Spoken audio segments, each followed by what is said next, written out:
ବର୍ଷାରେ ଧୋଇଗଲା RR versus KKR match. Play offline ଅଫ୍ ଚୂଡ଼ାନ୍ତ। ଜାଣନ୍ତୁ ପୂରା ସିଡ୍ୟୁଲ୍। ରାଜସ୍ଥାନ ରୟାଲ୍ସ ଓ କୋଲକାତା ନାଇଟ୍ ରାଇଡର୍ସ ମ୍ୟାଚ୍ ବର୍ଷାରେ ଧୋଇଯିବା ସହ IPL 2024ର ଲିଗ୍ ପର୍ଯ୍ୟାୟ ସମାପ୍ତ ହୋଇଛି।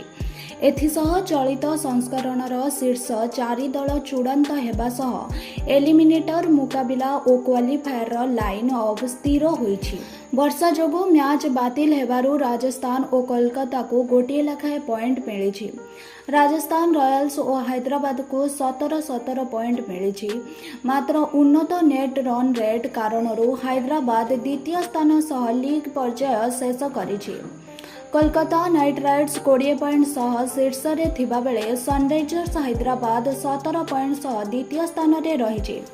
ରାଜସ୍ଥାନ 17 ପଏଣ୍ଟ ପାଇଥିଲେ ରନ୍ ପେଡ୍ କାରଣରୁ ତୃତୀୟରେ ଏବଂ ଚଳିତ IPLରେ ଦମଦାର ପ୍ରତ୍ୟାବର୍ତ୍ତନ କରିଥିବା ବେଙ୍ଗାଲୁରୁ ଚତୁର୍ଥ ସ୍ଥାନରେ ରହିଛି। IPL ନିୟମ ଅନୁଯାୟୀ ପ୍ରଥମ କ୍ୱାଲିଫାୟର ମୁକାବିଲା ପ୍ରଥମ ସ୍ଥାନରେ ଥିବା କୋଲକାତା ଓ ଦ୍ୱିତୀୟରେ ଥିବା ହାଇଦ୍ରାବାଦ ମଧ୍ୟରେ ଖେଳାଯିବ। ଏହି ମ୍ୟାଚ୍ ମେ 21 ତାରିଖ ଅହମ୍ମଦାବାଦ ନରେନ୍ଦ୍ର ମୋଦି ଷ୍ଟାଡିୟମରେ ଖେଳାଯିବ। ଏହି ମ୍ୟାଚ୍ରେ ବିଜୟୀ ଟିମ୍ ସିଧାସଳଖ ଫାଇନାଲରେ ପ୍ରବେଶ କରିବ। ସେହିପରି ତୃତୀୟ ସ୍ଥାନରେ ଥିବା ରାଜସ୍ଥାନ ଓ ଚତୁର୍ଥ ସ୍ଥାନରେ ଥିବା ବେଙ୍ଗାଲୁରୁ ମଧ୍ୟରେ ଏଲିମିନେଟର ମ୍ୟାଚ୍ ମେ 22 ତାରିଖରେ ଅହମ୍ମଦାବାଦରେ ଖେଳାଯିବ।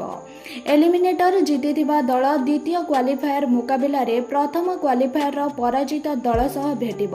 ଏହି ମ୍ୟାଚ୍ ମେ 24 ତାରିଖରେ ଚେନ୍ନାଇର MA ଚିଦାମ୍ବରମ୍ ଷ୍ଟାଡିୟମରେ ଖେଳାଯିବ। ଫାଇନାଲ ମ୍ୟାଚ୍ ମେ 26 ତାରିଖ ଚେନ୍ନାଇରେ ଖେଳାଯିବ।